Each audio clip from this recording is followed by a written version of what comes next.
ಆ ಲಕ್ಷ್ಮೀದೇವಿ ನಾರಾಯಣನನ್ನ ಬಿಟ್ಟು ಹೋದ ನಂತರ ಅಲ್ಲಿಯೂ ಕೂಡ ನಾರಾಯಣ ಒಂದು ರೀತಿ ತನ್ನೊಳಗೆ ತಾನೇ ತಳಮಳಿಸಲಿಕ್ಕೆ ಪ್ರಾರಂಭ ಮಾಡಿದ. ಯಾವುದು ಅವನಿಗೆ ಆಹ್ಲಾದಕರವಾಗಿತ್ತೋ, ಬಹು ಸಂತೋಷವಾಗಿತ್ತೋ ಅಂತ ವೈಕುಂಠನೇ ಅವನಿಗೆ ಬೇಡಾಗಿಬಿಟ್ಟು ನರಕ ಸದೃಶ ತೋರ್ಲಿಕ್ಕೆ. ಅಷ್ಟೊತ್ತಿಗಾಗಲೇ ದ್ವಾಪಾರ ಯುಗ ಮುಗಿಲಿಕ್ಕೆ ಬಂದಿತ್ತು. 28ನೇ ಕಲಿಯುಗ ಪ್ರಾರಂಭದ ಕಾಲ ಅವನೊಳಗೆ. ಅವನಿಗೆ ಅನಿಸ್ಲಿಕ್ಕಂತೂ ನಾನು ಇಲ್ಲಿ ಲಕ್ಷ್ಮಿಯ ವಿನಃ ಇಲ್ಲಿ ಇರ್ಲಿಕ್ಕೆ ಸಾಧ್ಯ ಇಲ್ಲ ಈ ವೈಕುಂಠದೊಳಗೆ. ಯಾಕಂದ್ರೆ ನಿರಂತರವೂ ಕೂಡ ಆಕೆಗೆ ನೆನಪು ಬರ್ತಾ ಇದೆ. ಆದ್ದರಿಂದ ಇದನ್ನು ತೊರೆದು ಬಿಡ್ತೇನೆ. ಮನುಷ್ಯ ದೇಹ ಧಾರಣೆಯೊಂದಿಗೆ ಈ ಮನುಷ್ಯ ಲೋಕಕ್ಕೆ ಹೋಗಬೇಕು ಅಂತೇಳಿ ಚಿಂತೆಯನ್ನ ಮಾಡ್ತಾ ಇದ್ದಾನೆ. ಯಾವ ದೇಶದಲ್ಲಿ ಆಗಲಿ, ಯಾವ ಕಾಲದಲ್ಲಿ ಆಗಲಿ, ಯಾವುದು ಬೇಕಾದರೂ ಚಿಂತಿಲ್ಲ. ನನ್ನ ಮನಸ್ಸು ಶಾಂತ ಆಗಲಿಕ್ಕಾಗಿ ನೋಡೋಣ ಅಂತೇಳಿ ಭೂಮಿಯ ಈ ಭೂಲೋಕದ ಕಡೆಗೆ ಅವನ ಚಿತ್ತವನ್ನು ಹರಿಸಿದಾಗ ಅವನಿಗೆ ಕಂಡಂತದ್ದು ಯಾವ ರೀತಿ ವೈಕುಂಠ ಸದೃಶವಾಗಿರ್ತಕ್ಕಂತಹ ಭೂಭಾಗ, ಭೂಪ್ರದೇಶ ಅಂದ್ರೆ ಏನು ಭಾಗೀರಥಿ ನದಿಯನ್ನ ಗಂಗಾ ನದಿಯಿಂದ ದಕ್ಷಿಣ ದಿಕ್ಕಿಗೆ 300 ಹರದಾರಿಯ ಮೇಲೆ ಇರತಕ್ಕಂತಹ ಸುವರ್ಣಮಕರಿ ನದಿ ಇರ್ತಕ್ಕಂಥದ್ದು. ಅದು ಆ ಪ್ರದೇಶದ ವೈಕುಂಠಕ್ಕೂ ಮಿಗಿಲಾದದ್ದದ ಅನಿಸ್ಲಿಕ್ಕಂತು. ಅಂತ ವೈಕುಂಠ ಪರ್ವತ ಅಂತಕ್ಕಂಥ ಪವಿತ್ರ ಸ್ಥಳ ಅವನಿಗೆ ಗೋಚರಿಸಲಿಕ್ಕತ್ತು. ಯಾಕೆಂತಂದ್ರೆ ಸರ್ವ ಧಾತುಗಳಿಂದಲೂ ಕೂಡ ಅದು ಅಲಂಕೃತ ಆಗಿದೆ, ವೈಕುಂಠಕ್ಕೆ ಸಮಾನ ಆಗಿದೆ. ಅಲ್ಲೇ ಆ ವಿಷ್ಣುವಿಗೆ ವಾಸ ಮಾಡಿಕೊಂಡಿರುವುದಕ್ಕಾಗಿ ಅತ್ಯಂತ ಯೋಗ್ಯವಾಗಿರ್ತಕ್ಕಂತಹ ಸ್ಥಾನ. ಹಿಂದೆ ಯಾವ ರೀತಿ ಆ ಶೇಷಾವತಾರ ಶೇಷ ಅಲ್ಲಿ ಅವಾಗ ಕಲಹವನ್ನ ವಾಯುವಿನೊಂದಿಗೆ ಮಾಡಿದ್ನೋ ಅದೇ ಭೂಪ್ರದೇಶ. ಹೀಗೆ ಅನೇಕ ಪರ್ವತ ಶ್ರೇಣಿಗಳ ಸಮೂಹನೇ ಆ ಸುವರ್ಣ ಮಕರಿ ತಟಾಕದಲ್ಲಿ ಇತ್ತು ಅಂತ ಹೇಳಿ. ಸರ್ವವೃಕ್ಷ ಸಮಾಕೀರ್ಣ ಸರ್ವಧಾತು ವಿಭೂಷಿತ ಕುಂದಮಂದಾರ ಪರಸ ಪ್ರಚ್ಛೋದುಂಬರ ಕಿಂಶುಕೈ ವಿಚೂಮಂತೈ ಪಾರಿಜಾತೈ ತಿಂದ್ರಿಣಿ ಜಂಬುಮಂಡಲೈ ಧವಲೈಶ್ಚಂದನೈಶ್ಚೂತೈ ಕೃಷ್ಣಾಗರುವಿರಾಜಿತಃ ತಾಲಹಿಂತಾಲಪುನ್ನಾಗೈರ್ದೇವದಾರುವಿರಾಜಿತಃ ಹಂಸಕಾರಂಡವಾಕೀರ್ಣೋ ಬಕಕೋಷ್ಕ ಶುಕೈರ್ವೃತಃ ಕಪೋದೈ ಕ್ಷೀರಹಂಸೈಶ್ಚ ಮೃಗಖಂಡವಿಭೂಷಿತಃ ಸಿಂಹಜಾರ್ದೂಲ ಶರಭ ಕ್ರೋಢಮಾತಂಗದಾನವೈಃ. ಆ ಭೂಪ್ರದೇಶದ ವರ್ಣನೆಯನ್ನ ಮಾಡ್ತಾ ಇದ್ದಾನೆ ಪೌರಾಣಿಕರು. ಯಾಕೆ ಸ್ವಾಮಿ ಆ ಭಗವಂತ ಈ ಭೂಮಂಡಲದಲ್ಲಿ ಇರ್ತಕ್ಕಂಥದ್ದೆಲ್ಲವನ್ನ ಬಿಟ್ಟು ಅದೇ ಆ ವೈಕುಂಠ ಸದೃಶವಾಗಿರ್ತಕ್ಕಂತಹ ಪ್ರದೇಶವನ್ನ ಯಾಕೆ ಆಯ್ಕೆ ಮಾಡಿಕೊಂಡ? ಅದರ ವೈಶಿಷ್ಟ್ಯ ಎಂತದ್ದು? ಆ ಶೇಷಾಚಲದಲ್ಲಿ ಎಲ್ಲಿ ನೋಡ್ತೀರಿ ಅಲ್ಲೇ ಮಂದಾರ, ಪನಸ, ಔದುಂಬರ, ಕೂಸುಕ, ಮುಚುಕುಂದ, ಪಾರಿಜಾತ, ತಿಂದ್ರಿಣಿ, ನೇರಿಲ, ಶ್ರೀಗಂಧ, ಮಾವು, ಕೃಷ್ಣಾಗರು, ಹೀಗೆ ತಾಳ ಹಿಂತಾಲ ಅಂತಕ್ಕಂತಹ ಸರ್ವ ವೃಕ್ಷಗಳ ಸಮೂಹ. ಆಕಾಶ ಇನ್ನೇನು ಹೋಗಿ ಮುಟ್ಟುತ್ತಾವೇನೋ ಅನ್ನೋ ರೀತಿ ಒಳಗೆ ಬೆಳೆದು ದೊಡ್ಡ ಮರಗಳು ಬೆಳೆದು ನಿಂತಾವು. ಇನ್ನ ಎಲ್ಲ ಧಾತುಗಳ ಸಮುಚ್ಚಯವೂ ಕೂಡ ಅಲ್ಲಿ ಅದೇ. ಅಲ್ಲೇ ಅನೇಕ ತೀರ್ಥಗಳ ಸರೋವರಾದಿಗಳವ. ಆ ಸರೋವರಗಳೊಳಗೆ ಹಂಸ, ನೀರು ಕೋಳಿ ತಮ್ಮ ಪಾಡಿಗೆ ತಾವು ಸಂಚರಿಸ್ತಾವ. ಇನ್ನು ಅರಣ್ಯ ಅಂತಂದ ಮೇಲೆ ಅದಕ್ಕೆ ಹೊಂದಿಕೊಂಡಂತದ್ದು ಶೋಭಾಯಮಾನವಾಗಿರ್ತಕ್ಕಂತಹ ಸಿಂಹ, ಶಾರ್ದೂಲ, ಶರಭ, ವ್ಯಾಘ್ರ, ಜಂಬೂಕ, ವರಾಹ, ಗಜಗಳ ದಂಡು ಒಂದೊಂದು ಅಲ್ಲ, ಹಿಂಡಿನ ತೆರನಾದಂಥದ್ದಲ್ಲಿ ಸ್ವೇಚ್ಛೆಯಿಂದ ಸಂಚಾರ ಮಾಡ್ತಾವ ಅರಣ್ಯ ಪ್ರದೇಶದಲ್ಲಿ. ಇನ್ನ ಮನುಷ್ಯರು ಅಲ್ಲೆಲ್ಲೇ ತಾಣವನ್ನ ಮಾಡಿಕೊಂಡು ಅಶ್ವ, ಗೋ, ಮಹಿಷಿ ಇವನ್ನೂ ಸಾಕ್ತಾ ಇದ್ದಾರ. ಇನ್ನ ಎಲ್ಲೆಲ್ಲೇ ತಂಪಾಡಿ ತಾವ ಅರಣ್ಯದಲ್ಲಿ, ಘೋರತರವಾದಂತಹ ಅರಣ್ಯದಲ್ಲಿ ಅಲ್ಲಿ ಯಾರು ಸುಳಿಲಿಕ್ಕೆ ಇಲ್ಲ. ಅಂತ ಹೊರ ಪ್ರದೇಶದಲ್ಲಿ ಮಲ್ಲಿಕ, ನಂದ್ಯಾವರ್ತ, ಚಂಪಕ, ಅಶೋಕ, ಪುನ್ನಾಗ, ಕೇತಕಿ ಇಂಥ ಅನೇಕ ಸೌಗಂಧವನ್ನ ಸೂಚಿಸ್ತಕ್ಕಂತಹ ಅನೇಕ ವೃಕ್ಷಗಳ ಸಮೂಹ ಅಲ್ಲಿ ಕಂಡು ಬರ್ತಾ ಇದೆ. ಹೀಗೆ ಹೇಳಿದ್ವಲ್ಲ, ಇಂಥದ್ದಲ್ಲಿ ಇಲ್ಲಪ್ಪ ಅಂತಿಲ್ಲ. ಅದಕ್ಕಾಗಿಯೇ ಪುರಾಣಿಕರು ಹೇಳ್ತಾ ಇದ್ದಾರ, ವೈಕುಂಠ ಸದೃಶ, ವೈಕುಂಠಕ್ಕೆ ಹೊಂದಿಕೊಂಡಂತ, ವೈಕುಂಠದ ಹಂಗೆನೆ ಅಂತ ಭೂಪ್ರದೇಶ ಈ ಭೂಮಂಡಲದೊಳಗೆ ಮತ್ತೊಂದಿಲ್ಲ ಅಂತೇಳಿ. ತರವೋ ದೈವತ ಗಣ ಮೃಗಾಶ್ಚ ಋಷಿ ಪುಂಗವಾಹ ಪಿತರ ಪಕ್ಷಿಣ ಸರ್ವೇ ಪಾಷಾಣ ಯಕ್ಷ ಕಿನ್ನರಾಹ. ಒಂದು ಉತ್ಪ್ರೇಕ್ಷ ಆಗಿ ಹೇಳ್ತಾ ಇದ್ದಾರೆ. ಆ ಶೇಷಾದ್ರಿಯಲ್ಲಿರ್ತಕ್ಕಂತಹ ಎಲ್ಲ ವೃಕ್ಷಗಳು ಕೂಡ ವೃಕ್ಷಗಳಲ್ಲ, ಅವೆಲ್ಲವೂ ಕೂಡ ದೇವಾನು ದೇವತೆಗಳು ಬಂದು ಬಂದು ಮುಂಚೆನೇ ತಮ್ಮ ಏನು ಒಂದು ಆಸನ ಕಾಯ್ದಿರಿಸಿಕೊಂಡಾರ, ಅಂದ್ರೆ ಸೀಟನ್ನ ರಿಸರ್ವೇಶನ್ ಮಾಡ್ಕೊಂಡು ಕೂತಾರ ಅಂತ ಹೇಳ್ತಾ ಇದ್ದಾರೆ. ಯಾಕಂತಂದ್ರೆ ಮುಂದೆ ದ್ವಾಪರ ಯುಗ ಅಂತ್ಯ ಆಗ್ತದೆ. ಸ್ವಾಮಿ ಭಗವಂತ ಇಲ್ಲಿ ಬಂದು ಸ್ವೇಚ್ಛೆಯಾಗಿ ವಿರಹಸವಿದ್ದಾನ. ಮುಂದೆ ಇಲ್ಲೇ ತನ್ನ ಮಹಾತ್ಮೆಯನ್ನ ತೋರಂತವಿದ್ದಾನ ಈ ಭೂಪ್ರದೇಶದೊಳಗ, ಈ ವನದೊಳಗ, ಈ ಅರಣ್ಯದೊಳಗ. ಅಂದ್ಮೇಲೆ ಅವ ಬಂದ ಮೇಲೆ ನಮ್ಗೆ ಹೋಗ್ಲಿಕ್ಕೆ ಆಗ್ತದೋ ಇಲ್ಲೋ, ಈಗ ಮುಂಚೆ ಹೋಗೋಣ, ಯಾವ ಚೆನ್ನಾಗಿ ಅಂತ ಎಲ್ಲ ದೇವತೆಗಳು ಅಂದ್ಕೊಂಡ್ರು. ನಾವು ವೃಕ್ಷಗಳಾಗಿ ಅಲ್ಲಿ ಬೆಳೆದು ನಿಂತು ಬಿಡೋಣ, ಎಲ್ಲದನ್ನ ನೋಡ್ಲಿಕ್ಕೆ ಆಗ್ತದೆ.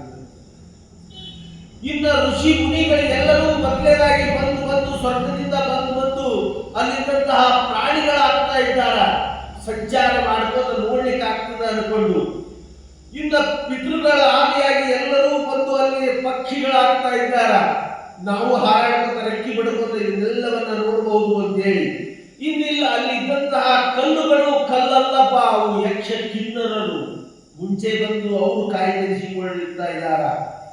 ಅದಕ್ಕಾಗಿ ಜನಕ ಮಹಾರಾಜ ಅದು ಮೇರು ಪರ್ವತದಿಂದ ಉತ್ಪನ್ನವಾದಂತಹ ವೆಂಕಟಾಚಲ ಪ್ರಭಾವವನ್ನ ಬ್ರಹ್ಮೇಂದ್ರ ರುದ್ರರೂ ಕೂಡ ವರ್ಣಿಸಲಿಕ್ಕೆ ಸಾಧ್ಯ ಇದ್ದಂತಹ ಆ ಭವ್ಯತಮವಾಗಿರ್ತಕ್ಕಂತಹ ಪುಣ್ಯತಮವಾಗಿರ್ತಕ್ಕಂತಹದ್ದು ಇನ್ನ ಅನುಮತಿ ಉಳ್ಳಂತಹ ನಮ್ಮ ಪಾಡೇನು ಅಂತ ಹೇಳಿಕೊಂಡು ಆ ಶತಾನಂದರು ಜನಕ ಮಹಾರಾಜನಿಗೆ ಹೇಳ್ತಾ ಇದ್ದಾರೆ.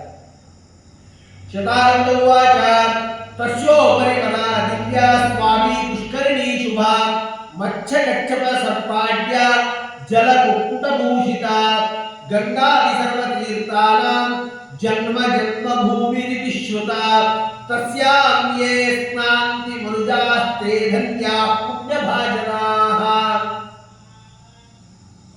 ಎಲೆ ಜನಕ ಮಹಾರಾಜ ಕೇಳು, ಆ ವೆಂಕಟಾಚಲದ ಮೇಲೆ ಇರತಕ್ಕಂತಹದ್ದು ದೇವತೆಗಳಿಗೆ ಸಾಕ್ಷಾತ್ತಾಗಿ ಯೋಗ್ಯ ಅಂತ ಒಂದು ತೀರ್ಥ ಅಂದ್ರೆ ಸ್ವಾಮಿ ಪುಷ್ಕರಿಣಿ ತೀರ್ಥ.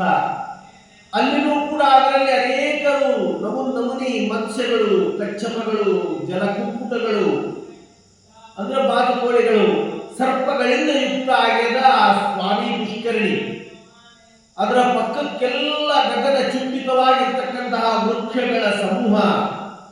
ಇನ್ನ ಯಾವನೂ ಮನುಷ್ಯ ತನ್ನ ಜೀವನ ಪರ್ಯಂತ ಒಮ್ಮೆ ಆದರೂ ಆ ಪುಷ್ಕರಣಿ ಒಳಗೆ ಸ್ನಾನ ಮಾಡಿಬಿಟ್ರೆ ಸಾಕು, ಹಿಂದೆ ಮಾಡಿದಂತ ಎಲ್ಲ ಪಾಪಗಳು ಕೂಡ ಅವನಿಗೆಲ್ಲವೂ ಕೂಡ ಕರಗಿ ಅವ ಪುಣ್ಯಕ್ಕೆ ಭಾಜನನಾಗ್ತಾ ಇದ್ದಾನೆ ಅಂತ ಹೇಳಿ. ಅದರಲ್ಲಿಯೂ ಕೂಡ ಶುಕ್ಲ ಪಕ್ಷ ದ್ವಾದಶಿ ಅರುಣೋದಯದ ಕಾಲದಲ್ಲಿ ಎಲ್ಲ ದೇವಾನುದೇವತೆಗಳು ಇದ್ದಲ್ಲಿಂದ ಬಂದು ಆ ಸ್ವಾಮಿ ಪುಷ್ಕರಣಿ ಒಳಗೆ ಸ್ನಾನವನ್ನ ಮಾಡಿಕೊಂಡು ಪುನೀತರಾಗ್ತಾ ಇದ್ದಾರೆ ಅಂತ ಹೇಳಿ. ಅದಕ್ಕಾಗಿ ಹಿಂದಿನ ಅನೇಕರು ಕೂಡ ರಾಜ ಮಹಾರಾಜರಿರ್ಬಹುದು, ದೊಡ್ಡ ದೊಡ್ಡ ಋಷಿ ಪುಂಗವರಿರ್ಬಹುದು, ಅವರೆಲ್ಲರೂ ಬಂದು ವರ್ಷಕ್ಕೊಮ್ಮೆ ಆದರೂ ಕೂಡ ಆ ಸ್ವಾಮಿ ಪುಷ್ಕರಣಿಯಲ್ಲಿ ಬಿದ್ದು ಹೋದ ಫಲವೇ ಅವರು ಏನು ದೊಡ್ಡ ದೊಡ್ಡ ಆಗ್ಯಾರ, ಮಹಾತ್ಮೆಯನ್ನ ಪಡೆದಾರ. ಆ ಸ್ವಾಮಿ ಪುಷ್ಕರಣಿ ತೀರ್ಥ ಮಹಿಮೆ ಅಂತ ಹೇಳಿ ಹೇಳ್ತಾ ಇದ್ದಾರೆ. ದಕ್ಷಿಣೇ ವಿಮಲಂ ದಿವ್ಯಂ ವಲ್ಮೀಕಂ ದೃಷ್ಟವಾನ್ ಮುದಾ ಇಂದ್ರಿಣೀ ವೃಕ್ಷ ಮೂಲಸ್ಥಂ ಭಗವಾನ್ ಜಗದೀಶ್ವರಃ. ಆ ಏನು ಸ್ವಾಮಿ ಪುಷ್ಕರಣಿ ಇತ್ತು, ಅದಕ್ಕೆ ಭಗವಂತ ಮನುಷ್ಯ ರೂಪ ಧಾರಣೆಯನ್ನ ಮಾಡಿಕೊಂಡು ಬಂದು ಇಳಿದ ನಂತರ ಸುತ್ತಲೆಲ್ಲ ಹುಡುಕಿಕತ್ತ ವನ ಪ್ರದೇಶದೊಳಗೆ ಆವಾಸಕ್ಕೆ, ಯಾಕಂದ್ರೆ ವೈಕುಂಠ ಅಂತ ನಾ ತೊರೆದು ಬಂದು ಬಿಟ್ಟೇನೆ. ಎಲ್ಲಿ ಯೋಗ್ಯ ಸ್ಥಳ ಅದ ವಿಶ್ರಾಂತಿಗಾಗಿ ಅಲ್ಲೇ ಇಲ್ಲೇ ಎಲ್ಲ ಕಡೆಗೂ ಹುಡುಕತಕ್ಕಂತ ಸಂದರ್ಭದೊಳಗೆ ಆ ಒಂದು ದೊಡ್ಡದಾದಂತಹ ಎತ್ತರವಾಗಿರ್ತಕ್ಕಂತಹ ಚಿತ್ರಣಿ ವೃಕ್ಷ ಅಂತಿತ್ತು. ಅದರ ಕೆಳಗಡೆನೆ ಒಂದು ಹುತ್ತ ವಲ್ಮೀಕ ಅನ್ನುವಂತ ಅನ್ಕೊಳಿಕಂತ ಮನಸ್ಸಿನೊಳಗ ಇದು ನನಗೆ ಆವಾಸಕ್ಕೆ ಯೋಗ್ಯವಾದಂತಹ ಸ್ಥಳ. ಯಾಕಂದ್ರೆ ದಿನಗಟ್ಟಲೆ ಆಗ್ಬೋದು, ತಿಂಗಳಗಟ್ಟಲೆ ಆಗ್ಬೋದು, ವರ್ಷಗಟ್ಟಲೆ ಆಗ್ಬಹುದು ನಾ ಇರೋದು. ಯಾವಾಗ ಪುನರಪಿ ನಾನು ಎದ್ದು ವೈಕುಂಠಕ್ಕೆ ಹೋಗ್ತೇನೋ ನನಗೆ ಗೊತ್ತಿಲ್ಲ ಅಂದ ಮೇಲೆ ಈ ಹುತ್ತ ಇರದ ನಾನು ಯಾರಿಗೂ ತಾಪತ್ರಯ ಕೊಡಂಗಿಲ್ಲ, ನನಗೂ ಯಾರು ತಾಪತ್ರಯ ಕೊಡ್ಲಿಕ್ಕಿಲ್ಲ. ನಾನು ಮಂದಿ ಕೊಟ್ರೆ ಅವ್ರು ನನಗೆ ಕೊಡ್ತಾರ ಅಂದ ಮೇಲೆ ನಾ ಸುಮ್ಮನೆ ಒಳಗ ಧ್ಯಾನಾಸಕ್ತನಾಗಿ ಕೂಡಲಿಕ್ಕೆ ಯೋಗ್ಯತಮವಾದಂತಹ ಸ್ಥಳ ಅನ್ಕೊಂಡು ಆ ಹುತ್ತನ್ನ ಆರಿಸಿಕೊಳ್ಳಿಕಂತ ಭಗವಂತ. ತಸ್ಮಿನ್ ಕಾಲೇ ವಿಧಿ ಸಾಕ್ಷಾತ್ ಧೇನುರೂಪೀ ಸಮಾಗತಃ ಚೋರರಾಯ ಗೃಹಂ ಪ್ರಾಪ್ಯ ದ್ರವ್ಯ ಮೂಲ್ಯಾತ್ ಸಂವತ್ಸಕ ಬ್ರಹ್ಮದೇವೋ ಶಿವೋ ವತ್ಸೋ ಗೋಪಾಲೇ ಕಮಲಾಲಯ ಪಶ್ಯಂತಿ ಪ್ರತಿಮಾರ್ಗಂತು ಚೋರರಾಜನಮಭ್ಯಗಾತ್ ವಿಕ್ರೀತ್ವಾದಾಂ ಮಹಾಲಕ್ಷ್ಮೀರ್ಜಗಾಮನಿ ಜಗಾಮ ನಿಜಧಾಮ ಚ ಬಹುಕ್ಷೀರಂ ಪ್ರದಾತಾಂಸ ಪುತ್ರಾರ್ಥಮಕರೋತ್ ತದಾ. ಹೀಗೆ ಆ ಹುತ್ತಿನೊಳಗೆ ಗುಪ್ತವಾಗಿ ಎಷ್ಟೋ ವರ್ಷಗಟ್ಟಲೆ ಸ್ವಾಮಿ ಅಲ್ಲೇ ವಾಸ ಮಾಡಿಕೊಂಡ ಇದ್ದ. ಯಾಕಂದ್ರೆ ಕಲಿಯುಗ ಪ್ರಾರಂಭ ಆಗುತ್ತಾನೆ. ಸ್ವಲ್ಪ ದಿವಸ ಕಳೀರಿ, ಮುಂದೆ ಕ್ರೀಡೆಯನ್ನ ಆಡೋಣ ಅಂತೇಳಿ ಸ್ವಾಮಿ ಮನಸ್ಸಿಗೆ ಬಂದಿರಲಿಕ್ಕೆ ಸಾಕು. ಹಿಂಗೆ ಕಳೆದು ಎಷ್ಟೋ ವರ್ಷಗಟ್ಟಲೆ ಕಳೆದ ನಂತರ ಏನು ಕಥೆ ಪ್ರಾರಂಭ ಆಗ್ತದೆ, ಆವಾಗ ಆ ರಾಜ್ಯವನ್ನ ಏನಿದೆಲ್ಲ ಭೂಪ್ರದೇಶದ ವರ್ಣನೆಯನ್ನ ಮಾಡಿದ್ರು ಅದಕ್ಕೊಬ್ಬ ರಾಜ ಇರ್ತಿದ್ದ, ಮಹಾರಾಜ. ಆವ ಯಾರು ಅಂತಂದ್ರೆ ನಾಗಕನ್ನಿಕೆ ಉದರದಿಂದ ಹುಟ್ಟಿದಂತಹ ಏನು ಆ ರಾಜ ಇದ್ದ, ಅದನ್ನೆಲ್ಲವನ್ನ ಪರಿಪಾಲನೆ ಮಾಡ್ತಾ ಇದ್ದ. ಪ್ರಜೆಗಳನ್ನ ತನ್ನ ಮಕ್ಕಳಂತೆ ಪರಿಪಾಲನೆ ಮಾಡ್ತಾ ಇದ್ದ. ಪ್ರಜಾ ತತ್ಪರನಾಗಿದ್ದ. ಗೋಧೇನುಗಳ ಮೇಲೆ ಅತ್ಯಂತ ಪ್ರಿಯಕರನಾಗಿದ್ದ. ಅವನ ಗೋಶಾಲೆಯಲ್ಲಿನ 2,000 ಹಸುಗಳಿದ್ದು ಅಂತ. ಅಂದ್ರೆ ಅಷ್ಟು ಪ್ರಿಯನಾಗಿದ್ದ ಆ ಚೋಳ ರಾಜ. ಇವೆಲ್ಲದರ ದೆಸೆಯಿಂದ ಅಂದ್ರೆ ಆ ಬ್ರಾಹ್ಮಣಾದಿಗಳಿಗಿರಬಹುದು, ಅಥವಾ ವೇದಕ್ಕೆ ಮಹತ್ವ ಇರಬಹುದು, ಅಥವಾ ಸ್ತ್ರೀಯರ ಮಾನ ಸಮ್ಮಾನಗಳಿರಬಹುದು, ಅಥವಾ ಪ್ರಜಾ ಪಾಲನೆ ಇರಬಹುದು, ಹೀಗೆಲ್ಲದನ್ನ ಕುರಿತು ಯಥಾವತ್ತಾಗಿ ಆ ಚೋಳ ರಾಜ ಮಾಡಿದ್ದಕ್ಕೆ ವರ್ಷ ಕಾಲಕ್ಕೆ ಪರ್ಜನ್ಯ ಅಂತಂದ್ರೆ ಮಳೆ ಬೆಳೆ ಎಲ್ಲವೂ ಕೂಡ ಸಮೃದ್ಧವಾಗಿ ಇದ್ದಂತ ಹೊತ್ತದು. ಹೀಗಾಗಿ ಈ ಸ್ವಾಮಿ ಭಗವಂತನಿಗೆ ಅನಿಸ್ಲಿಕ್ಕಂತೂ ಈಗ ನಾವು ಹೊರಗೆ ಬರ್ಲಿಕ್ಕೆ ಅಡ್ಡಿ ಇಲ್ಲ. ಇನ್ನು ನಂದು ಏನದ ಇಲ್ಲಿ ಬಂದಿದ್ದ ದೆಸೆ ಏನದ ಅದನ್ನ ಆ ಕಾರ್ಯವನ್ನ ಪ್ರಾರಂಭ ಮಾಡಲಿಕ್ಕೆ ಅಡ್ಡಿ ಇಲ್ಲಪ್ಪ ಅನ್ನೋ ಒಳಗೆ ಧ್ಯಾನಾಸಕ್ತನಾಗಿ ಕುಳಿತಂತ ಆ ಯಾವ ಭಗವಂತ ವೆಂಕಟೇಶನಿಗೆ ಅನಿಸ್ಲಿಕ್ಕೆ. ಈ ಕಡೆಗೆ ಕರವೀರಪುರಕ್ಕೆ ಹೋಗ್ಬಿಟ್ಟಿದ್ದಲ್ಲ ಎಷ್ಟೋ ವರ್ಷಗಳಿಂದ ಈಕಿ ಲಕ್ಷ್ಮೀ ದೇವಿ, ಈಕಿಗೂ ಒಂದು ರೀತಿಯೊಳಗೆ ತಳಬಳ. ನಮ್ಮ ಮನೆಯವರು ಬಂದು ಬಿಟ್ಟು ಅಲ್ಲಿಂದ ಬಿಟ್ಟು ಬಂದ ಸುದ್ದಿನೂ ಕೂಡ ಲಕ್ಷ್ಮೀ ದೇವಿಗೆ ಗೊತ್ತಾಗಿತ್ತು. ಎಲ್ಲಿದ್ದಾರೋ ಏನೋ ಈ ಭೂಲೋಕದಲ್ಲಿ, ಎಲ್ಲಿ ಹೆಂಗಿದ್ದಾರೋ ಏನೋ, ಏನ್ ತಿಂತಾರೋ ಏನೋ. ನೋಡ್ರಿ, ಎಲ್ಲ ಏನು ಮನುಷ್ಯರಿಗೆ ಅಂತಲ್ಲ, ಇಲ್ಲಿ ಇದ್ದಂತಹ ಚರ ಇರುವುದು ಅಚರ ಇದ್ದಂತಹ 84 ಲಕ್ಷ ಯೋನಿಗಳಿಗೆ ಹೊತ್ತಿಗೆ ಊಟಕ್ಕೆ ಹಾಕತಕ್ಕಂಥವ, ನೀಡತಕ್ಕಂಥವನಿಗೆ ಬೇಕಾ ಹೊಟ್ಟಿಗೆ. ಆದರೂ ಕೂಡ ಇಲ್ಲಿ ಮನುಷ್ಯ ಮಾತ್ರವಾಗಿ ಬಂದ ಮೇಲೆ ಮನುಷ್ಯರಂತೆಯೇ ಅವರ ವರ್ತನೆ ಇರ್ತದೆ ಅನ್ನೋದು ನಾವು ದಶಾವತಾರಗಳಲ್ಲಿಯೂ ಕೂಡ ಕಂಡಂತಹದ್ದು ನಿರ್ಣಯ. ಅದಕ್ಕಾಗಿಯೇ ಲಕ್ಷ್ಮೀ ದೇವಿ ತನ್ನ ತವರು ಮನೆ ಒಳಗೆ ಇರಲಿಕ್ಕೆ ಒಂದು ರೀತಿ ಒಳಗೆ ಚಡಪಡಿಕೆ ಶುರುವ. ಅವ್ರು ಹೆಂಗಿದ್ದಾರೋ ಏನು, ನಾವು ಉಳಿದಿಲ್ಲ, ಆರಾಮಿದ್ದು ಬಿಟ್ಟೇರಿ. ಅದಕ್ಕಾಗಿ ಅದು ಹಂಗಲ್ಲ, ತನ್ನ ಮಾಯಾತನದಿಂದಲೇ ನೋಡಿದ್ದು. ಓಹೋ, ಚೋಳ ರಾಜನ ಏನು ಒಂದು ರಾಜ್ಯ ಅದ, ಅಲ್ಲೇ ಇದ್ದಾರ ಅನ್ಕೊಂಡು ಸ್ವತಃ ಬ್ರಹ್ಮನನ್ನೇ ಒಂದು ಆಕಳನ್ನಾಗಿ ಮಾಡ್ತಾ ಇದ್ದಾರೆ. ಇನ್ನ ಅದಕ್ಕೊಂದು ಕರು ಬೇಕಲ್ಲ, ಸ್ವತಃ ಶಿವನನ್ನೇ ಕರು, ಶಿವನನ್ನೇ ಆಕಳು ಕರು, ಮಾಯಾ ಕರುವನ್ನಾಗಿ ಮಾಡ್ತಾ ಇದ್ದಾರೆ. ಅಂದ್ರೆ ಶಿವನ ಒಂದು ಸಾಕ್ಷಾತ್ತಾಗಿ ನಿಲ್ಲಲ್ಲ, ಅವರ ಮಾಯೆಯಿಂದ ಒಂದು ಕರುವನ್ನ ಸೃಷ್ಟಿ. ಹಿಂಗ ಆಗಳು ಮತ್ತು ಕರುವನ್ನ ಹೊಡ್ಕೊಂಡು ಗೋಪಾಲಕಿಯಾಗಿ ಸಾಕ್ಷಾತ್ ಲಕ್ಷ್ಮೀನೇ ಹೋಗ್ತಾ ಇದ್ದಾಳ ಚೋಳ ರಾಜನ ಆಸ್ಥಾನ. ಯಾಕಂದ್ರೆ ಈಕೆ ಹುಡುಕ್ಲಿಕ್ಕೆ ಸಾಧ್ಯ ಇಲ್ಲ ಇಡೀ ರಾಜ್ಯವನ್ನ ಅಥವಾ ಇಡೀ ಪರ್ವತ ಭೂ ಪ್ರದೇಶವನ್ನ.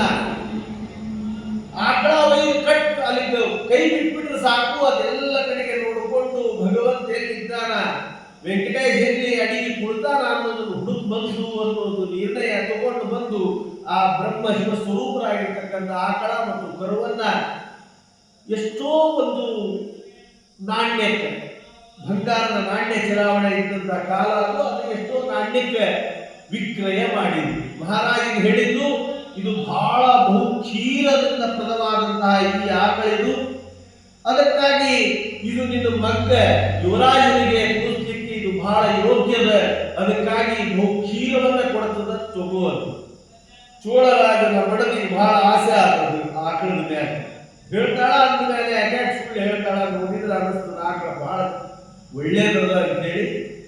ಅದಕ್ಕೆ ಹಿಂಗ ಚಲೋ ಆಕಳ ಯಾಕೆ ಬಿಡಬೇಕು ಅಂದ್ಕೊಂಡು ಆಕಿ ಹೇಳಿದಷ್ಟೇ ದ್ರವ್ಯ ಮೂಲವನ್ನ ಕೊಟ್ಟು ಆ ಆಕಳ ಮತ್ತು ಕರುವನ್ನ ತನ್ನ ಗೋಶಾಲೆಗೆ ಕಟ್ಟಿ ಆ ಗೋಪಾಲಕನನ್ನ ಕರೆದು ಹೇಳಿದ್ರು, ಅದರ ಹಾಲನ್ನ ಬೇರೆನ ಕರಿ, ಅದನ್ನ ತಂದು ಯುವರಾಜನಿಗೆ ಕೊಡಂತ ಕೆಲಸ ನಿನ್ನಿಂದ ಆಗಬೇಕು ಅಂತ ಹೇಳಿ ಮುದ್ದಾಬೇಕರ ಕಡೆಗೆ ಲಕ್ಷ್ಯ ಇರಲಿ ಅಂತ ಹೇಳಿದ್ರು. ಹೀಗೆ ಆ ಆಕಳು ಅಂದ್ರೆ ಬ್ರಹ್ಮ ಸ್ವರೂಪರಾಗಿರ್ತಕ್ಕಂಥ ಆಕಳ ಕೆಲಸ ಏನಪ್ಪಾ ಅಂದ್ರೆ ನಿತ್ಯವೂ ಕೂಡ ಎಲ್ಲ ಗೋಗಳೊಟ್ಟಿಗೆ ಹೋಗೋದು, ಅರಣ್ಯಕ್ಕೆ ಪಡ್ಕೊಂಡು ಹೋಗ್ತಿರ್ತಾರೆ, ಅಡವಿಗೆ ಹೋಗೋದು, ಮೇಯ್ದಂಗ್ ಮಾಡೋದು, ಮೇಯದಲ್ಲ. ಅಲ್ಲೆಲ್ಲ ಭೂ ಪ್ರದೇಶದೊಳಗೆ ಎಲ್ಲಿ ವೆಂಕಟೇಶಿದ್ದಾನೆ, ಎಲ್ಲಿ ಮುದ್ದಾನ ಭಗವಂತ ಅನ್ಕೊಂಡು ಕೂಸು ನೋಡ್ಕೊಂಡು ಹೋಗೋದು ಅದರ ಕೆಲಸ ಆಗಿತ್ತು. ಇಲ್ಲೆಲ್ಲ ಸ್ವತಃ ಬ್ರಹ್ಮಲೋಕದೊಳಗೆ ಕುತ್ಕೊಂಡ ಹೇಳಬಹುದಾಗಿತ್ತು ಬ್ರಹ್ಮ, ಆದ್ರೆ ಹಂಗಿಲ್ಲ, ಪ್ರಾಕೃತಿಕ ಮನುಷ್ಯನಂತೆ ನಾಟಕ ಇದೆ.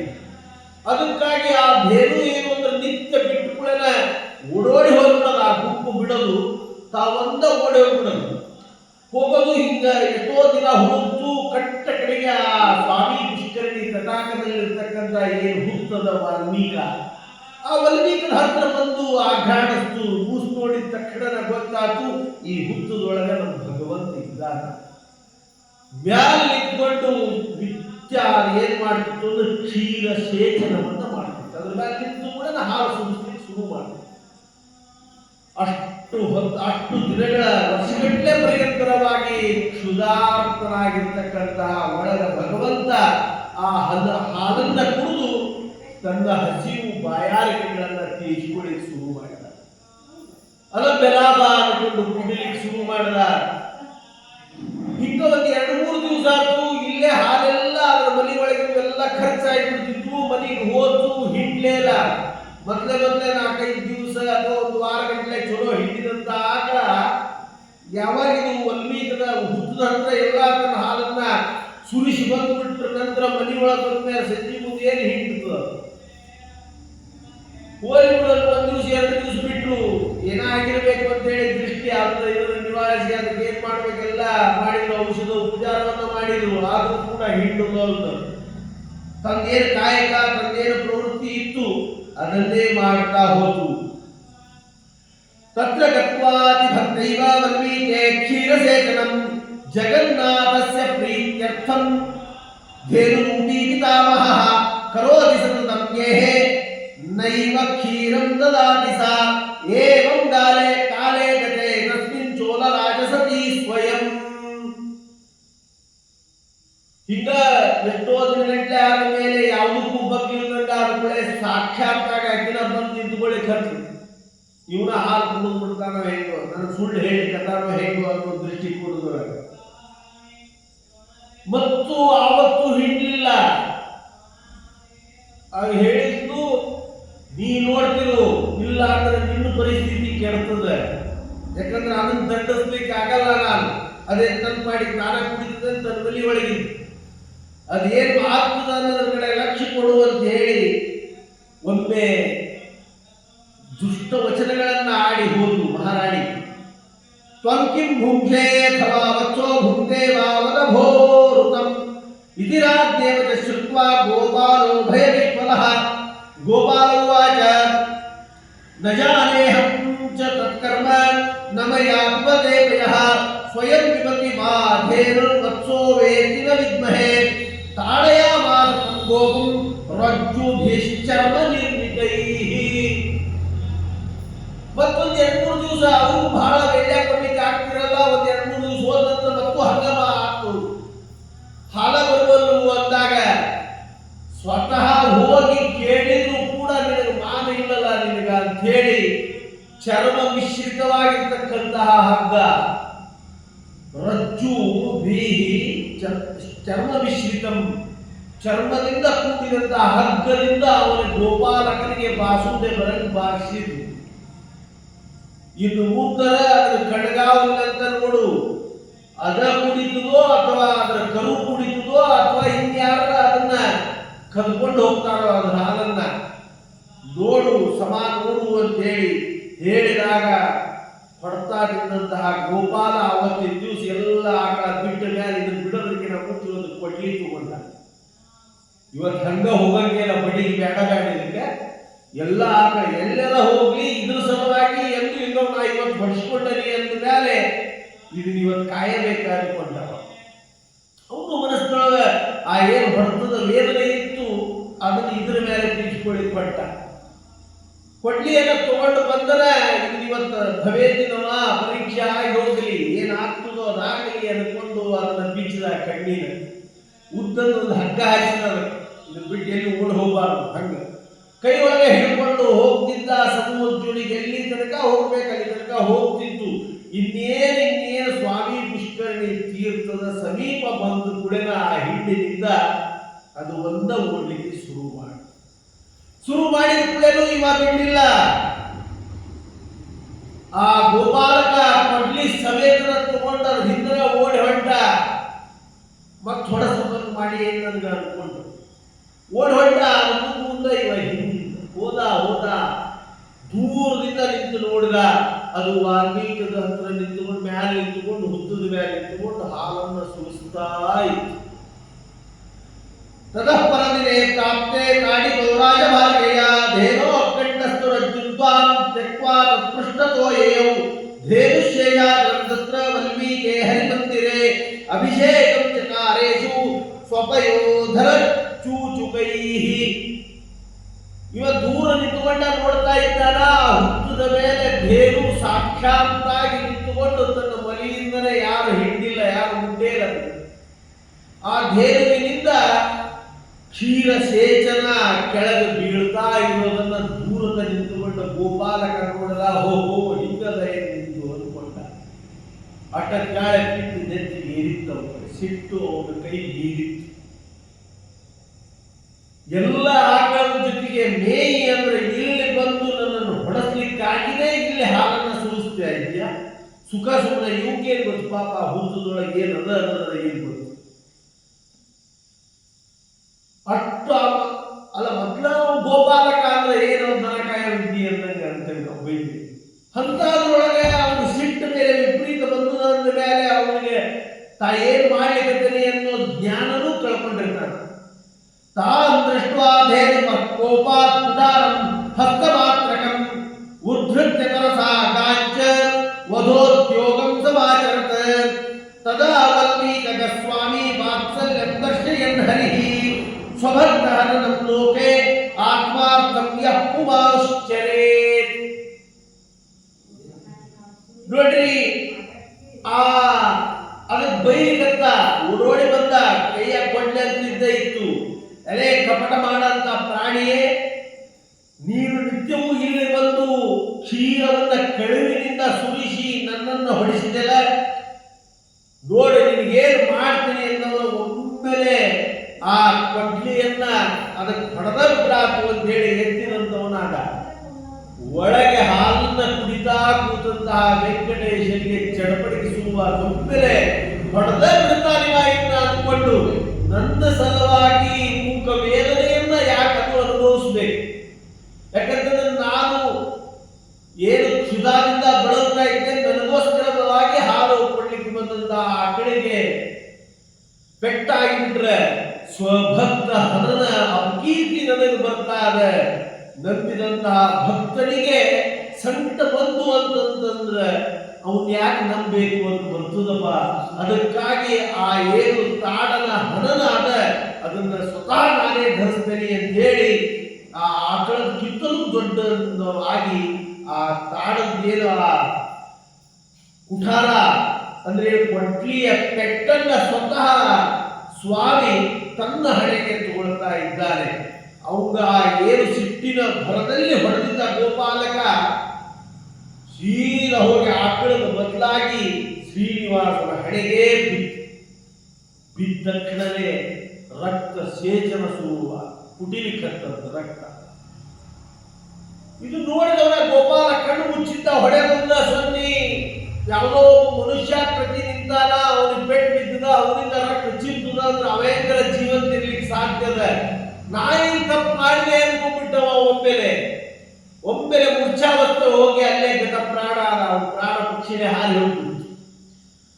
ಅಷ್ಟೊತ್ತಿಗೆ ಆ ಏನು ಪೆಟ್ಟಿತ್ತಲ್ಲ ಕೊಡಲಿಯ ಪೆಟ್ಟಿನಿಂದ ಶ್ರೀನಿವಾಸನಿಗೆ ವಿಪರೀತ ಒಂದು ಆರ್ತತೆ ಶುರುವಾದ, ಸಂಕಟ ಶುರುವಾತು. ಇವನು ಕೂಡ ಅಲ್ಲೇ ವಲ್ಮೀಕದಲ್ಲೇ ಕುಳಿತುಕೊಂಡ.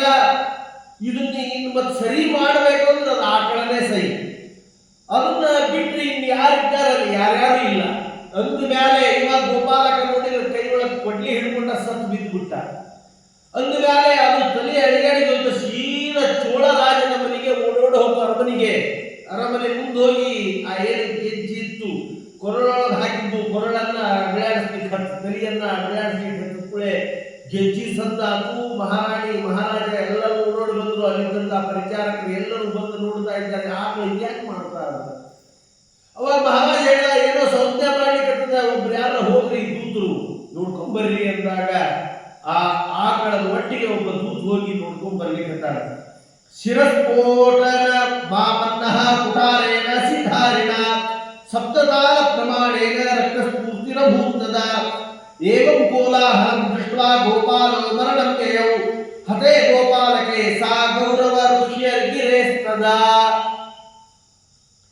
ಆ ದೂತಾದರೂ ಕೂಡ ಅದನ್ನು ನೋಡವನ ದೂರಿಂದನೇ ನೋಡಿ ಅನ್ಕೊಂಡ ಆಕಳಲ್ಲಿ ಇತ್ತು. ಅದನ್ನು ಹೊಡಿಲಿಕ್ಕೆ ಹೋಗಿ ಅದು ಎಷ್ಟು ರಕ್ತ ಅಂತಂದ್ರೆ ಈ ಪ್ರಮಾಣದ ಬೇಕಾದಷ್ಟು ಎತ್ತರ ಹೋಗ್ಯದ. ಅಲ್ಲಿ ರಕ್ತ ಎಲ್ಲ ಬಡವು ಗಟ್ಟಿಯದ.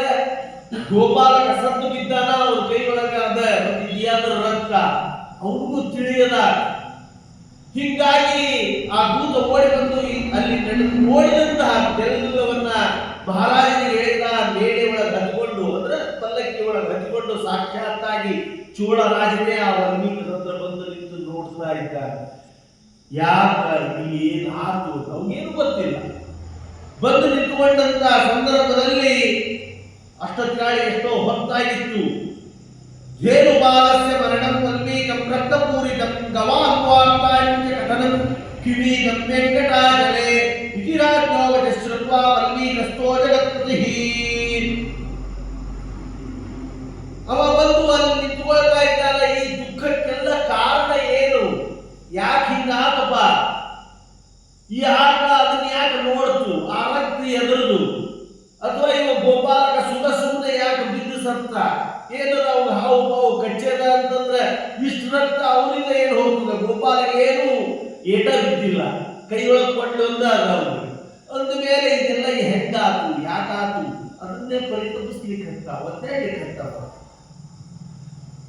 ಶ್ರೀ ಭಗವಾನ್ ವಾಚ ಪಾಪಿಷ್ಟೋಸಿ ದುರಾಚಾರ ರಾಜೇಶ್ವರ್ಯಮದೋದ್ಧತ ಅನಾಥಂ ಭಕ್ತಿಹೀನಂ ಮಾಂ ದರಿದ್ರಂ ಪುರಚಾರಿಣಂ ಮಾತಾಪಿತೃವಿಹೀನಂ ಚ ಭಾರ್ಯಾ ಬಂಧು ವಿವರ್ಜಿತಂ ಸೌಭ್ರಾತೃಹೀನಂ ಕುಟಿಲಃ ಕುಠಾರೇಣಾಸಿಧಾರಿಣ ಇತ್ಯುಕ್ತ್ವಾ ಭಗವಾನ್ ದೇವಃ ಶಶಾಪಂ ನೃಪಪುಂಗವಂ ಪಿಶಾಚೋ ಭವ ದುರ್ಬುದ್ಧೇಃ ಮದ್ದುಃಖಾನಾಂ ಕರ್ಮಣಾಂ.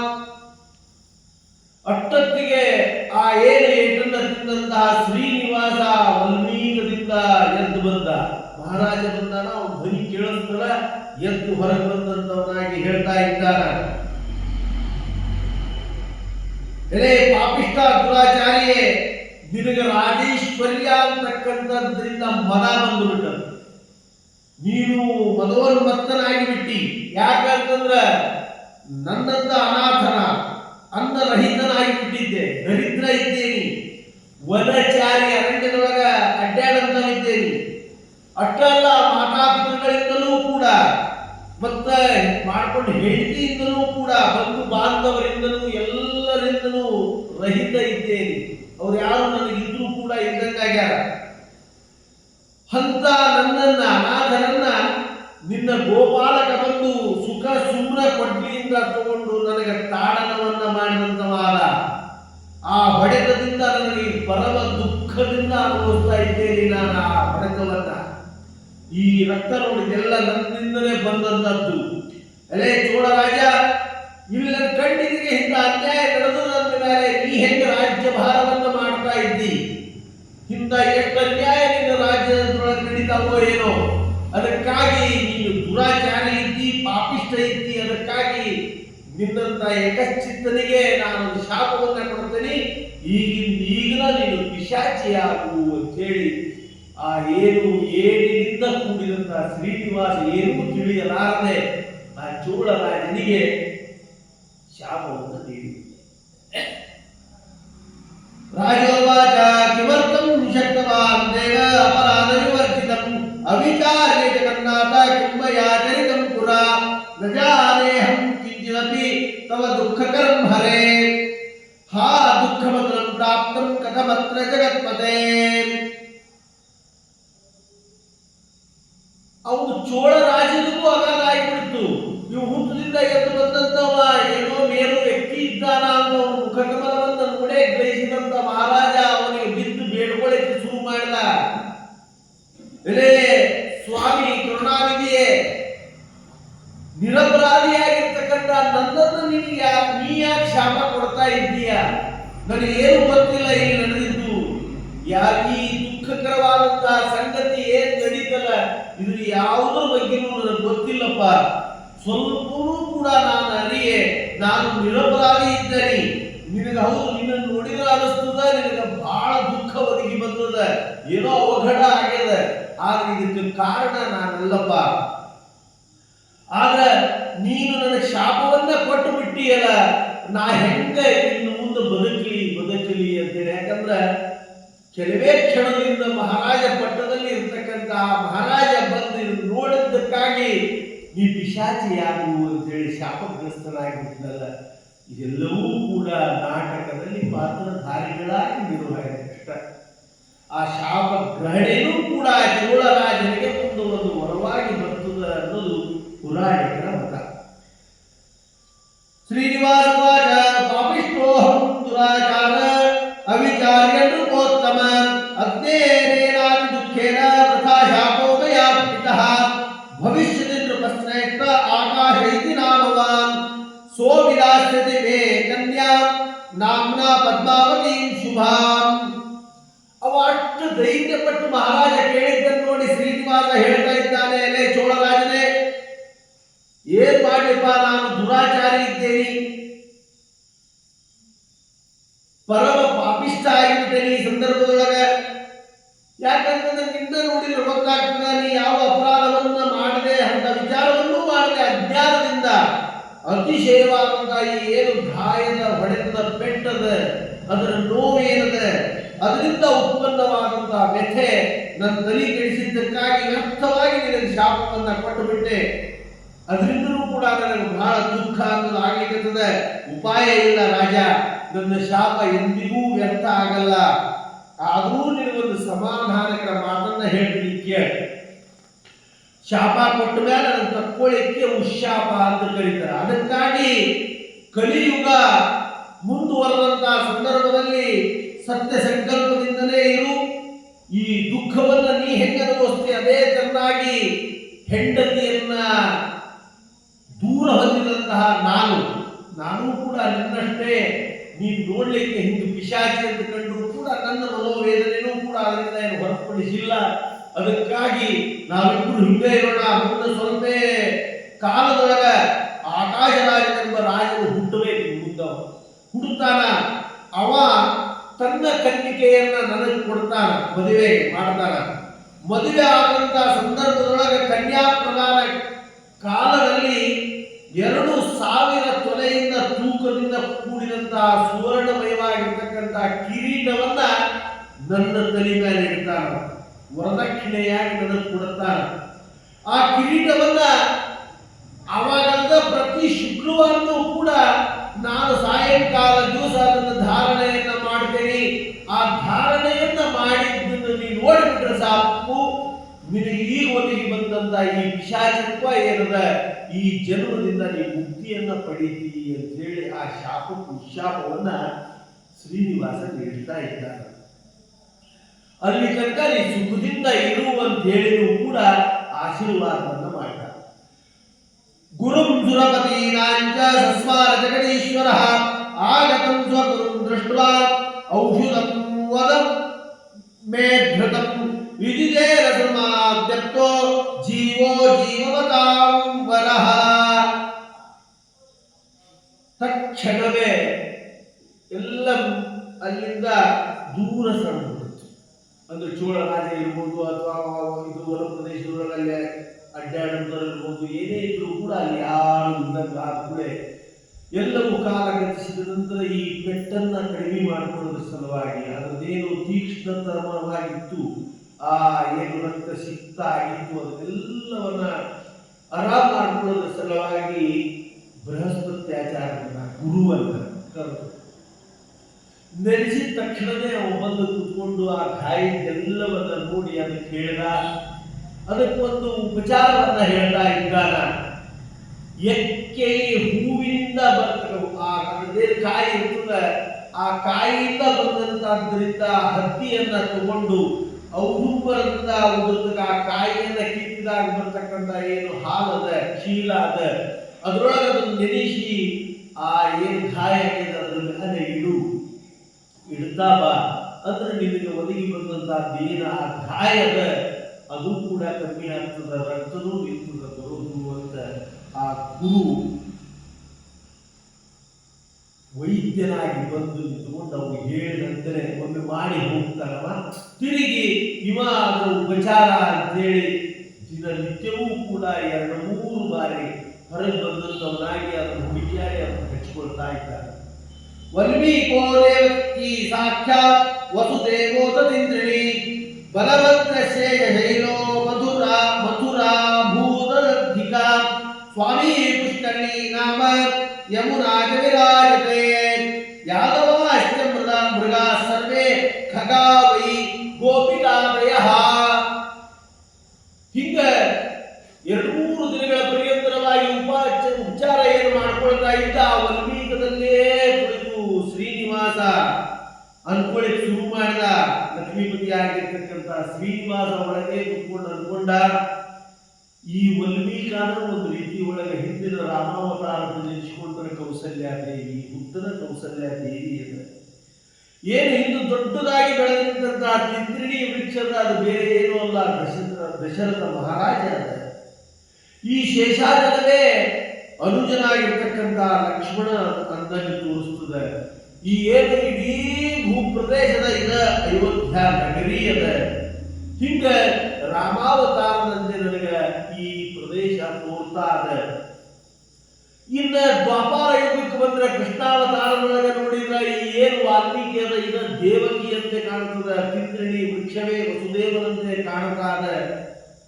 ಇನ್ನು ಈ ಶೇಷಾಚಲ ಅಂತಕ್ಕಂಥದ್ದೇನದ ಈ ಪ್ರದೇಶ ಇದು ಬಲರಾಮನಂತೆ ತೋರುತ್ತದೆ.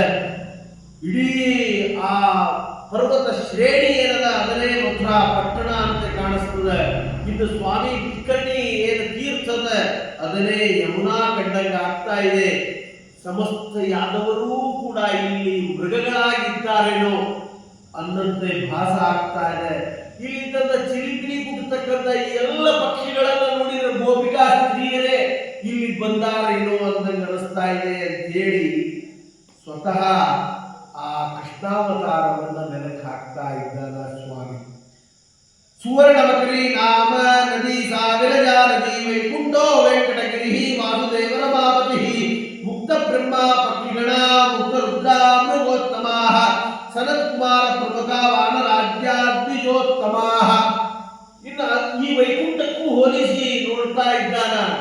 ಸ್ವತಃ ಏನು ವೈಕುಂಠದಲ್ಲಿ ಇರ್ತಕ್ಕಂಥ ವಿದ್ಯಾ ನದಿ ಇದೆ, ಇಲ್ಲೇ ಸುವರ್ಣ ಮಕರಿಯಾಗಿ ಹರಿತಾ ಇದೆ ಎನ್ನುವ ವಸ್ತುನ ನನಗೆ.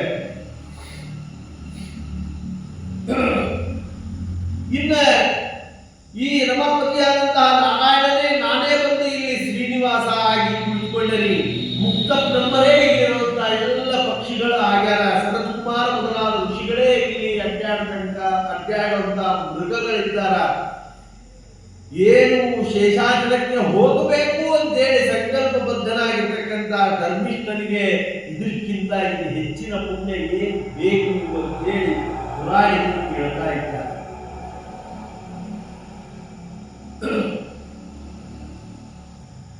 ಜನಕ ರಾಜ ಏನು ಶತಾನಂದರು ಹೇಳ್ತಾ ಇದ್ದಾರ, ಅತ್ಯಂತ ಸಂತೋಷ ಆಗ್ತಾ ಇದೆ.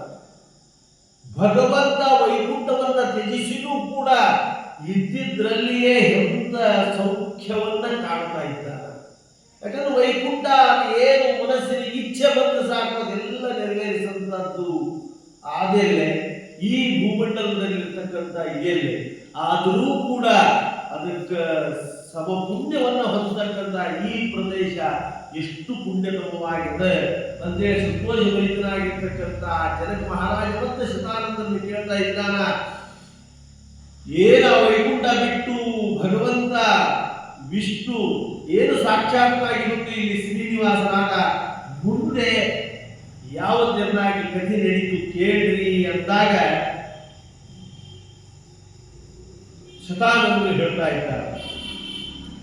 ತಸ್ಮಿನ್ ಕಾಲೇ ವರಾಹಸ್ತು ಮೃಗಯಾರ್ಥಂ ಸಸೂಕರಃ ಶ್ಯಾಮಾಕಹಾರಕಂ ಜಿತ್ವಾ ದೈತ್ಯಂ ವೃಷಭನಾಮಕಂ ಯದಾ ಆಗತಸ್ತದಾ ದೇವೋ ತದೃಶೇ ವೆಂಕಟೇಶ್ವರಂ ಗಜ್ಜಂದನ್ ಕೋಶಿಕೋಶೀತಿ ಸೂಕರಾಸ್ತತ್ರ ಚಾಯೀಹು ತಾನ್ ದೃಷ್ಟ್ವಾ ಜಗದೀಶಸ್ತು ತತ್ರ ಲೀನೋ ಭವದ್ದರಿಃ ಲೀನಂ ತಂ ವೆಂಕಟಂ ದೃಷ್ಟ್ವಾ ವರಾಹ ವದನೋ ಹರಿಃ. ಶಾಂತ ಇದ್ದದೆಲ್ಲವರ ಪ್ರದೇಶ, ಯಾರಿಗೂ ಅಲ್ಲಿ ಸದ್ದು ಗದ್ದಲ ಯಾವುದೂ ಇದ್ದಂಥ ಸಂದರ್ಭದೊಳಗೆ ಬೆಳಗ್ಗಿನ ಒಮ್ಮೆಲೆ ಏನೋ ಒಂದು ರೀತಿಯ ಕರ್ಕಶ ಧ್ವನಿ ಪ್ರಾರಂಭ. ಆ ಹುತ್ತದಿಂದಲೇ ಹೊರಗೆ ನೋಡ್ತಾ ಇದ್ದಾರೆ ಸ್ವಾಮಿ ಭಗವಂತ. ಏನಾಗ್ಯದಪ್ಪ, ಯಾಕೆ ಏನು ಸದ್ದಿದು, ಏನಿದು ಕೇಳತಕ್ಕಂಥದ್ದು ಕಿವಿಗೆ ಕೇಳಿಸ್ತಾ ಅನ್ನೋದು ಅಂತೇಳಿ ನೋಡ್ತಾನೆ. ಆವಾಗ ಇರ್ತಕ್ಕಂಥ ಹಂದಿಗಳ ಸಮೂಹ, ವರಾಹ ಸಮೂಹ ಓಡೋಡಿ ಹೋಗ್ತಾವ. ಅವು ಅಲ್ಲೇ ವೃಷಭ ನಾಮಕನಾಗಿರ್ತಕ್ಕಂಥ ರಾಕ್ಷಸನನ್ನ ಅವತ್ತೇ ಕೊಂದು ಆ ಭೂಪ್ರದೇಶವನ್ನ ತಮ್ಮದಾಗಿ ಇಟ್ಕೊಂಡ್ಬಿಟ್ಟಿದೆ. ಅದಕ್ಕೆಲ್ಲವೂ ವರಾಹ ದೇವ ಅಧಿಪತಿಯಲ್ಲೇ, ಆ ಕ್ಷೇತ್ರಕ್ಕೆ ಅಧಿಪತಿಯಾಗಿರ್ತಕ್ಕಂಥ ವರಾಹ ತಮ್ಮೆಲ್ಲ ಪಡೆಯೊಂದಿಗೆ ಸ್ವಸ್ಥಾನಕ್ಕೆ ತೆರಳುತ್ತಾ ಇದ್ದಂತಹ ಸಂದರ್ಭದಲ್ಲಿ ಅದನ್ನು ನೋಡಿ ಹುತ್ತದೊಳಗೆ ಅವಿತ್ಕೊಂಡು ಕೂತ್ಕೊಂಡಂತ ವೆಂಕಟೇಶ್, ನನಗೆ ಯಾಕೆ ಬೇಕು ಬಿಡು ಅಂತೇಳಿ. ಇದನ್ನ ನೋಡಿದಂತ ವರಾಹ ಮೂರ್ತಿ ಅವನನ್ನು ಹೊರಗೆ ಕರೆದ, ಬಾ ಹೆದರಬೇಡ, ಬಾ ಹೊರಗೆ ಬಾ. ನೋಡ್ರಿ ಎಂತ ವಿಡಂಬನ, ಎರಡೂ ಕೂಡ ವಿಷ್ಣುವಿನ ಅವತಾರವೇ. ಆದರೂ ಕೂಡ ಪ್ರಾಕೃತದಲ್ಲಿ ನಾಟಕದಲ್ಲಿ ಅವೆರಡು ಪಾತ್ರಗಳು ಮಾತ್ರ ನಮಗೆ ಗೋಚರ ಆಗ್ತಾವ. ಅದಕ್ಕಾಗಿ ವಿಷ್ಣು ಸ್ವರೂಪ, ವಿಷ್ಣು ಅವತಾರ ವರಾಹ ಮತ್ತು ಶ್ರೀನಿವಾಸ ವೆಂಕಟೇಶ ಅಂತ ಬೇರೆ, ಅವರು ಕೂಡ ವಿಷ್ಣುವೇ. ಆಗ ಅವರಿಬ್ಬರಲ್ಲಿ ಸಂಭಾಷಣೆ ಆಗ್ತದ. ನನ್ನನ್ನು ನೋಡಿ ಹೆದರಬೇಡ, ಹೊರಗೆ ಬಾ. ಅದನ್ನು ಮಾತು ಕೇಳಿ ಶ್ರೀನಿವಾಸ ಸಾವಕಾಶವಾಗಿ ಎದ್ದು ಬಂದು ನಿಂತುಕೊಂಡಾಗ ವರಾಹದಲ್ಲಿ ಯಾರು ಏನು ಅಂದಾಗ ಅವರಿಗೆ ಒದಗಿ ಬಂದಂತ ಇವತ್ತಿನ ದುಃಖದ ತನಕ ಎಲ್ಲ ವೃತ್ತಾಂತವನ್ನ ಸವಿಸ್ತಾರವಾಗಿ ಹೇಳ್ತಾ ಇದ್ದಾನೆ ಶ್ರೀನಿವಾಸ. ಯಾವ ಚೆನ್ನಾಗಿ ಭೃಗುಮಾರಿ ಬಂದ, ತಾಡನ ಮಾಡಿದ, ಅದನ್ನು ನೋಡಿದ ಲಕ್ಷ್ಮಿ ಹೊರಟೋದ್ರು, ಅಲ್ಲಿ ಇರ್ಲಿಕ್ಕೆ ಬೇಜಾರಾತು, ಹಿಂಗ್ ಬಂದೆ, ಚೋಳರಾಜ ಹಿಂಗ ಕಂಡ ಎಲ್ಲವನ್ನ ಕಥೆಯನ್ನ ವಿಸ್ತಾರವಾಗಿ ವರಾಹ ಮೂರ್ತಿ ಇದರಿಗೆ ಹೇಳ್ದ. ಆಮೇಲೆ ಶ್ರೀನಿವಾಸ ಕೇಳ್ದ, ನಾನು ಇಲ್ಲೇ ಪ್ರಶಾಂತವಾಗಿದ್ದೇನೆ, ಇನ್ನು ಇರಬೇಕು ಅಂತೇಳಿ ಅದಕ್ಕೆ ಸ್ವಲ್ಪ ಜಾಗ ಕೊಡು ಅಂತ ಕೇಳಿದ. ಕೇಳಿದಾಗ ವರಾಹ ದೇವರು ಹೇಳ್ತಾರೆ, ನೀನೋ ಕೇಳಿಬಿಟ್ಟಿ, ಆದ್ರೆ ಸುಖ ಸುಮ್ಮನೆ ನಿನಗೆ ಕೊಡ್ಲಿಕ್ಕೆ ಆಗಲ್ಲ. ಏನಾದರೂ ಕ್ರಯ ಕೊಟ್ರ, ದುಡ್ಡು ಮೌಲ್ಯವನ್ನ ಕೊಟ್ರ ಮಾತ್ರ ಭೂಬಾಡಿಗೆ ಅಂತ ಹೇಳಿ ಕೊಡ್ತಾ ಇದ್ದೀನಿ ಅಂದಾಗ ಶ್ರೀನಿವಾಸ ಹೇಳ್ದ,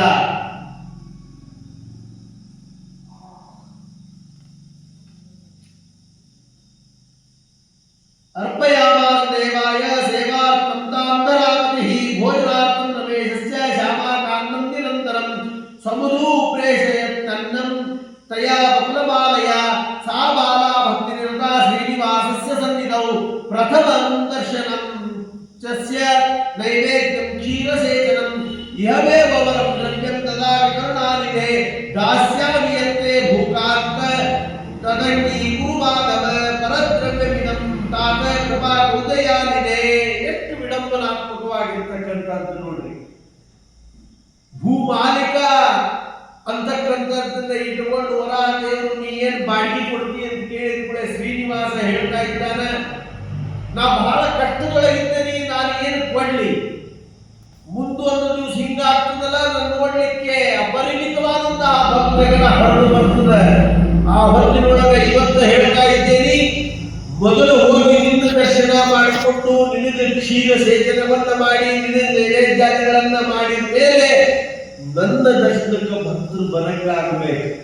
ಅದೇ ನಾನು ನಿನಗೆ ಕೊಡ್ತಕ್ಕಂತಹ ಕ್ರಯ ಭೂಬಾಡಿಗೆ ಅಂದಾಗ ತಾ ಬಂಗೀಕುರು ಮಾಧವ ಅಂತೇಳಿ ಕೈ ಜೋಡಿಸಿ ನಿಂತಹ ಶ್ರೀನಿವಾಸನನ್ನ ನೋಡಿ ವರ ದೇವರು ಆಗ್ಲಪ್ಪ ಇರು ಅಂತ ಹೇಳಿ ಅವ ಕೇಳಿದಂತಹ ಶತಪಾದ, ಒಂದು ಪಾದ 100 ಫೀಟ್ ಏನದ ಅದನ್ನು ಸಂಪೂರ್ಣವಾಗಿರ್ತಕ್ಕಂತಹ ಪ್ರದೇಶವನ್ನ, ಆ ಪ್ರದೇಶದಲ್ಲಿ ಸ್ಥಳವನ್ನ ವೆಂಕಟೇಶನಿಗೆ ಭೂಬಾಡಿಗೆ ಅಂತ ಕೊಟ್ಟರು. ಅಷ್ಟಲ್ಲ, ಇವು ಒಬ್ಬನೇ ಇದ್ದಾನ ಅಂದ ಮೇಲೆ ಇವನಿಗೆ ಸಹಾಯಗಳನ್ನಾಗಿ ಯಾರನ್ನೊಬ್ಬರು ಕೊಡಬೇಕು ಅಂತ ಹೇಳಿ ಬಕುಲ ಮಾಲಿಕ ಬಕುಲಾವತಿ ಇರ್ತಕ್ಕಂಥ ಒಬ್ಬ ವಯಸ್ಸಾದಕಿಯನ್ನ ಸ್ತ್ರೀಯನ್ನ ಅವನ ಪರಿಚಾರಕರಾಗಿ, ಯಾಕಂದ್ರೆ ಒಬ್ಬನೇ ಇದ್ಮೇಲೆ ತಿನ್ಲಿಕ್ಕಾಗಲ್ಲ, ಅವನಿಗೇನು ಮಾಡ್ಕೊಳಿಕ್ಕಾಗಲ್ಲ, ಅದಕ್ಕಾಗಿ ಶ್ಯಾಮಕಾಂಡವನ್ನ ಮೃದುವಾಗಿ ಬೇಯಿಸಿ ಪಕ್ವವಾಗಿ ಹಾಕ್ತಾಳ ಅನ್ನೋ ನಿಟ್ಟಿನಲ್ಲಿ ಸ್ವತಃ ವರಾಹ ದೇವರು ಆ ಶ್ರೀನಿವಾಸನಿಗೆ ಸಹಾಯಕ ಸೇವಾರ್ಥವಾಗಿ ಬಕುಲಾವತಿಯನ್ನ ನೀಡಿದ. ಶತಾನಂದವಾಚ ಪುರಾ ಯಶೋದಾ ಬಕುಲಾ ಕೃಷ್ಣಸ್ಯ ಜನನೀ ಹ್ಯಭೂತ್ ಅದೃಷ್ಟವಾನಂದ ರೂಪಸ್ಯ ಕೃಷ್ಣಸ್ಯ ತನಯಸ್ಯ ಸಾ ಕಲ್ಯಾಣಂ ಸುತರಂ ಸ್ವಸ್ಯ ತದಯಾಚತಂ ಹರಿಂ. ಹೀಗೆ ಹೇಳಿದ ತಕ್ಷಣವೇ ಜನಕರಾಜ ಶತಾನಂದನ್ನು ಕೇಳ್ತಾ ಇದ್ದಾನ, ಈ ಬಕುಲಾವತಿ ಯಾರು ಹಂಗಂದ್ರೆ? ಯಾಕಂದ್ರೆ ಸುಖ ಸುಮ್ಮನೆ ಈ ಗತಿ ಒಳಗೆ ಯಾವುದು ಒಳಬರ ಪ್ರವೇಶನೇ ಇಲ್ಲ. ಬಂದಾಳಾದ್ಮೇಲೆ ಏನೋ ಹಿನ್ನೆಲೆ ಅದ, ಹಾಗಂದ್ರೆ ಯಾರು ಅಂದಾಗ ಶತಾನಂದರಿಗೆ ಸಂತೋಷ ಆಗ್ತದೆ. ಒಳ್ಳೆ ಪ್ರಶ್ನೆಯನ್ನೇ ಮಾಡಿದ, ಪ್ರಶ್ನೆ ಕುಳಿತು ಕೇಳಂತವ ಪ್ರಶ್ನೆಯನ್ನ ಮಾಡಿದಾಗ ಮಾತ್ರ ಆ ಕಥೆಗೆ ವೈಶಿಷ್ಟ್ಯ ಬರ್ತದ ಅನ್ನೋ ನಿಟ್ಟಿನಲ್ಲಿ ಆ ಶತಾನಂದ ಮುನಿ ಕಥೆಯನ್ನ ಹೇಳ್ತಾ ಇದ್ದಾನ. ಒಳ್ಳೆಯ ಪ್ರಶ್ನೆಯನ್ನೇ ಮಾಡಿ ಆ ಬಕುಲಾವತಿ ಬೇರೆ ಯಾರು ಅಲ್ಲಪ್ಪ, ಹಿಂದಿನ ದ್ವಾಪಾರ ಯುಗದಲ್ಲಿ ಕೃಷ್ಣಾವತಾರದಲ್ಲಿ ಕೃಷ್ಣನ ತಾಯಿಯಾದಂತಹ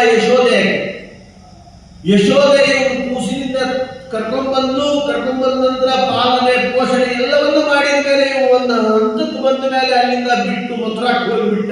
ನಂದ ಗೋಕುಲವನ್ನ ತೊರೆದು ಮಥುರಾಕ್ಕೆ ಹೋಗಿಬಿಟ್ಟಿದ್ದ. ಇವನ್ನ ಒಂದು ಸ್ವಯಂವರಾದಿಗಳನ್ನ ಮದುವೆಯನ್ನ ನೋಡಿದ್ದೇನೆ. ಆಕೆ ಅವಾಗ ಮುಂದೆ ಕೇಳಿದಂತ ನಿನ್ನ ಮದುವಿನ ನೋಡಲಿಲ್ಲ ತೋರಿಸ್ ನನಗ ಅಂದಾಗ ಅವ ಹೇಳಿದ 28ನೇ ಕಲಿಯುಗ ಪ್ರಾಪ್ತ ಆದಮೇಲೆ ಶ್ರೀನಿವಾಸನಾಗಿ ಪುನರಪಿ ಅವತಾರವನ್ನ ಮಾಡ್ತೀನಿ, ಆವಾಗ ನನ್ನ ತಾಯಿಯ ಸ್ವರೂಪದಲ್ಲಿ ನೀನು ಇದ್ದುಕೊಂಡು ಮತ್ತೆ ಬಂದು ನನ್ನ ಮದುವೆ ನೀನ ಮಾಡುವಂತೆ ಅನ್ನೋ ಅಭಯ ವಚನವನ್ನ ಆಕೆಗೆ ನೀಡಿದ್ದು ಕೃಷ್ಣ. ಹೀಗಾಗಿ ಈ ಜನ್ಮದಲ್ಲಿ ಈ ಅವತಾರದಲ್ಲಿ ಶ್ರೀನಿವಾಸ ಆಗಿ ಹುಟ್ಟಿ ಬಂದ ಮೇಲೆ ವರಾಹ ಮೂರ್ತಿಯಿಂದ ಬಕುಲಾವತಿ ಯಶೋಧನೆ ಬಕುಲಾವತಿಯಾಗಿ ಹುಟ್ಟಿ ಬಂದು ಅವನ ಸೇವೆಯನ್ನ ಮಾಡ್ತಾ ಮುಂದೆ ವಿವಾಹ ಮಹೋತ್ಸವವನ್ನ ಆಕೆಯಿಂದನೇ ನಡುವು ನಿಲ್ಲಿಸಿಕೊಂಡು ಮಾಡಿಸ್ಕೊತಾನ ಅನ್ನೋ ದೃಷ್ಟಿಕೋನದೊಳಗೆ ಶತಾನಂದರು ಹೇಳ್ತಾ ಇದ್ದಾರ. ಮುಂದೆ ಆ ಕಥೆ ಯಾವ ತರನಾಗಿ ನಡೀತದ ಅನ್ನೋದನ್ನ ನಾಳೆ ನೋಡೋಣ.